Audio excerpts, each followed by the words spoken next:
Alright, so we're here for the fifth and final round. We're going to play today with Esper tokens. We're on the play. We are on the mulligan. This is a lot stronger of a hand.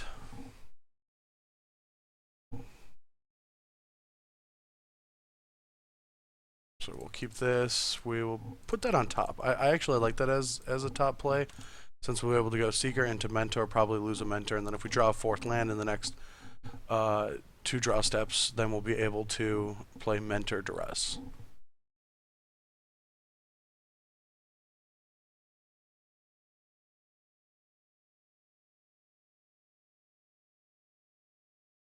I'm just so finicky with that today. Alright, so now we'll just play a Seeker.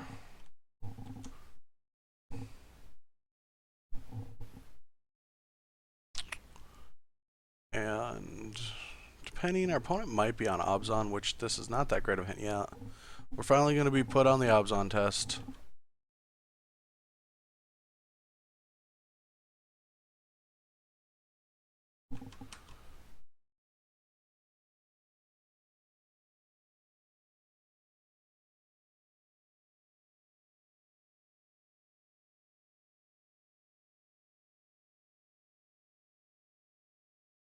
Will our opponent block? No.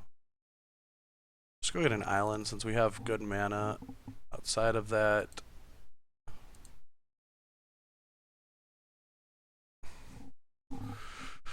alright, so hopefully our opponent can't kill that, but also can't play an inoffensive. Let's just hope for like a morph.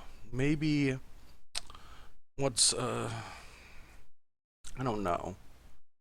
Just a lot of things our hand can't beat right now. Well, that doesn't produce anything we're scared of. Alright, so until...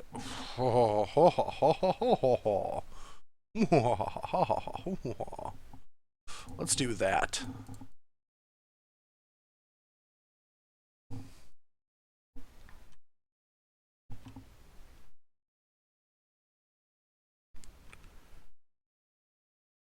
Man, now this seems like a token stack. This right here is a token stack. Now I'm not going to attack with Mentor because I want the extra token next turn.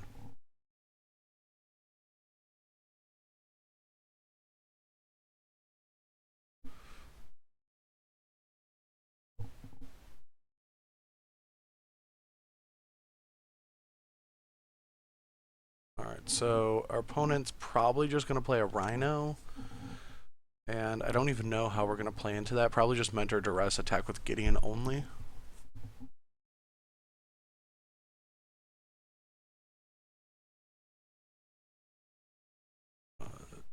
We could just bash with our team. This gets eaten. They take 9 total, but that's not enough.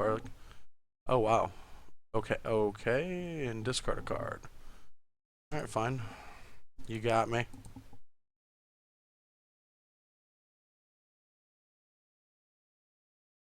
Just gonna play out our land.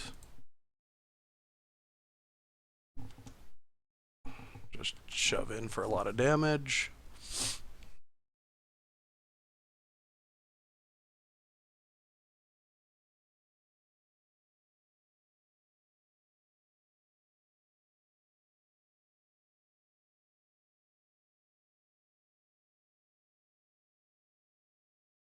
It just seems so unfair. Like Gideon, these situations always come up where Gideon just, you exhaust yourself, but your opponent just has so much to deal with. It just seems so weird how like this sub game happens so often in Magic, where the deck that also has Gideon, like now if our opponent had Gideon, they probably had no hand, and we're like way far behind.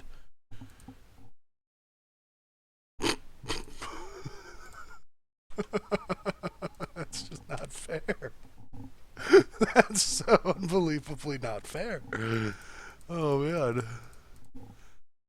Oh no, you didn't. Alright, so our opponent could Crackling Doom. That is something they could do. That kind of makes me want to put a Knight token in front of the Siege Runner if it attacks. Because Crackling Doom could just take out our Dragon Lord.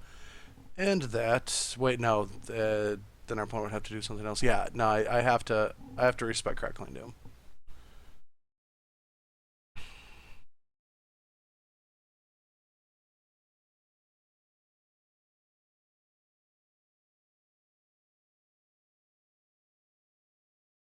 Should have attacked first, I think. Unless they're not going to attack at all. Then if our opponent doesn't attack at all, we just emblem and just kill them. Oh, excuse me for that loud, annoying sound that probably just happened. So yeah, so our opponent should have just attacked first to try to get me to make a mistake. But maybe they don't have anything. But now, if our opponent attacks... What happens if our opponent attacks? No attack. Okay, so now we just emblem and attack with everything. And if they find a way out of it, they find a way out of it. I guess they could just kill this, eat this, and yeah, that's not enough. That's not good enough. Now this just gets Abzan charmed. Oh, I don't like anything. Could just make another creature and say go.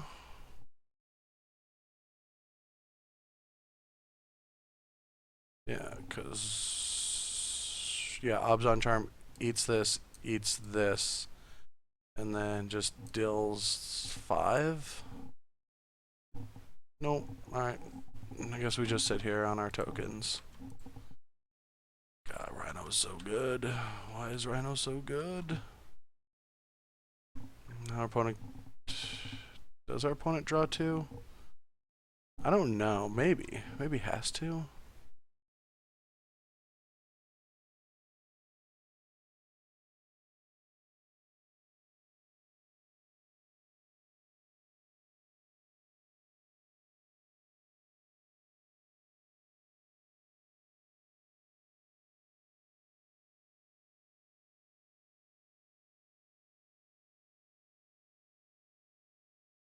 Alright.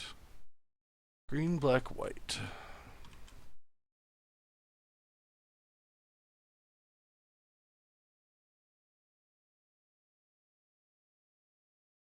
Alright. Give us a removal spell of any kind. Any removal spell. That's a perfect one.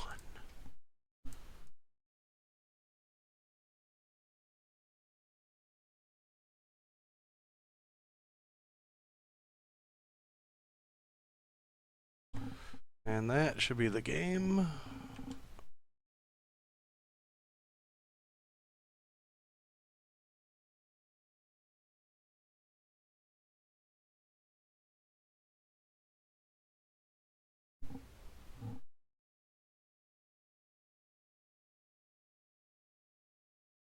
Alright, sweet.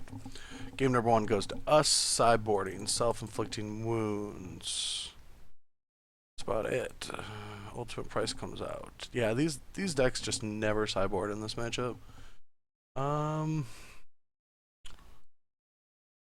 think we want to rest because our opponent is more spell dense or like higher impact spell dense. Like instead of Dromoka's commands, they have Kolgon's commands and they have Crackling Doom. So like we want all of our duresses. I think on the draw I'm cool taking a Sorin out, even though it's like this pathway to life, which might be a necessity.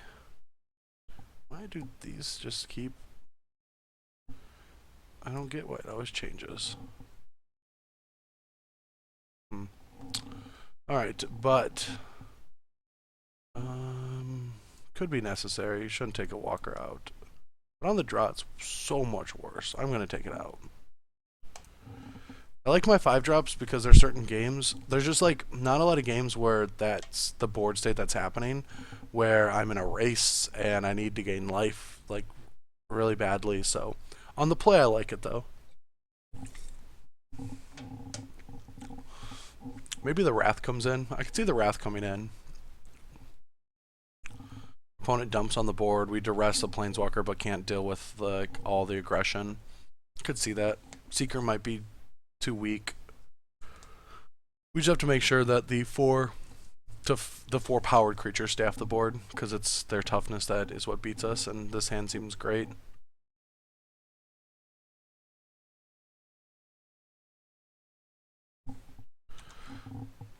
Nothing spectacular, but it's at least gonna get us out of the early game.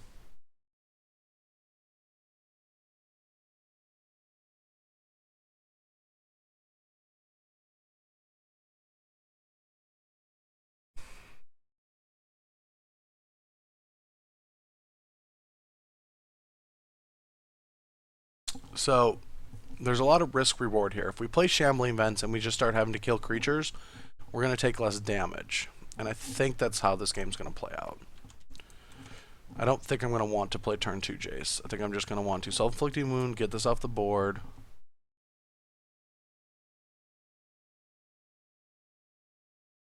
Hope our opponent doesn't just have Anafenza into like Gideon. Because those games are just the ones you lose. And I never felt bad about... that was his minor punt. I should have played the better caves. I just like copy paste saved, added the deck, and it just like registered the 3 of these that I have before these. Didn't go back and check.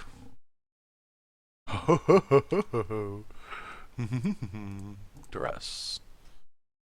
Kolgun's command, double Dramoka's command, and a K command, and our opponent is so far away from casting this, but like,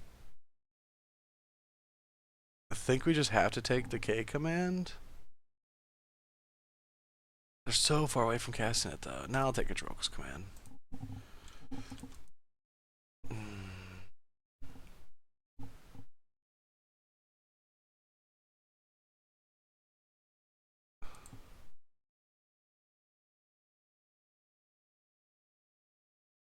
Another Warden, okay.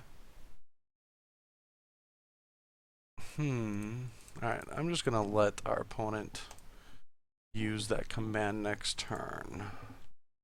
And hopefully draw a 2-drop for my mentor.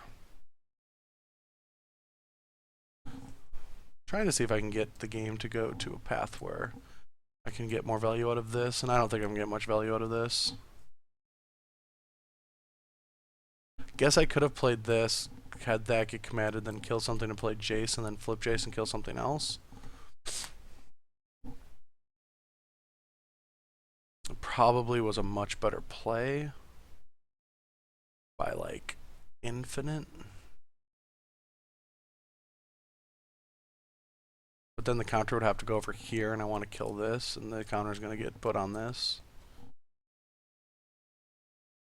Yeah, my gut said to play this, and I like that, because the counter should go over here.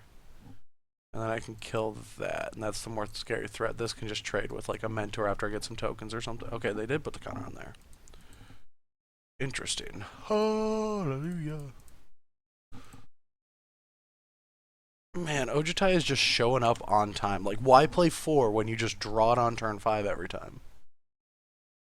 Like, there's just, why would you do that? That just seems stupid. Then you just have them in your opening hand. Or you can just draw them on turn 5 every game. Yeah, I'll take it. Yeah, it should have just been over here, because then the pump means that this gets bigger. Just missed a point, my friend. You missed a point. I should be casting both these spells first, so a third command doesn't blow me out. But whatever. Alright, here I'm just going to play the Self-Inflicting Wound.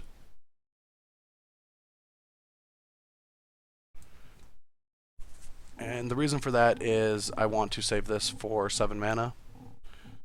And I don't care, like these tokens are just fodder for blocking. Ojutai is doing all the heavy lifting from this point on. But it's kind of a stupid game just because our opponent just didn't get there.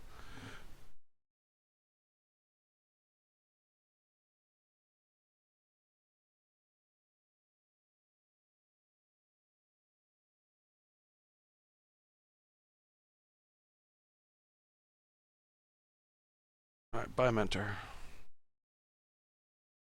Funny thing is our opponent has to hold back that, right?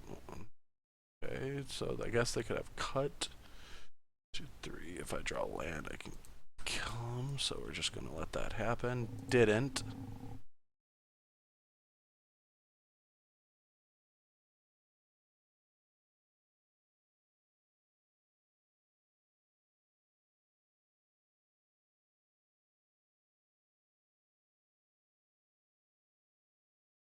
Did, and I think getting the non-pain black source is better than anything.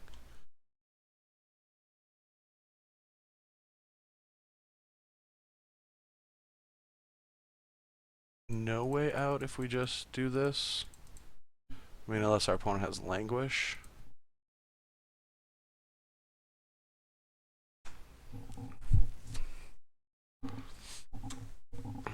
I don't think our opponent has an out anyway, because we could just utter end. But this just seems like the more fun play. I got to awaken as the last thing I did. It's a theme from the new set. It's cool. But yeah, all right. So let's quick make another video of the breaking down the deck and seeing what I would change and what I wouldn't change. But the deck was pretty sweet. We did profit. We started with 80 play points and we ended with 120 and a booster pack and a season 1. So we profited today, everyone.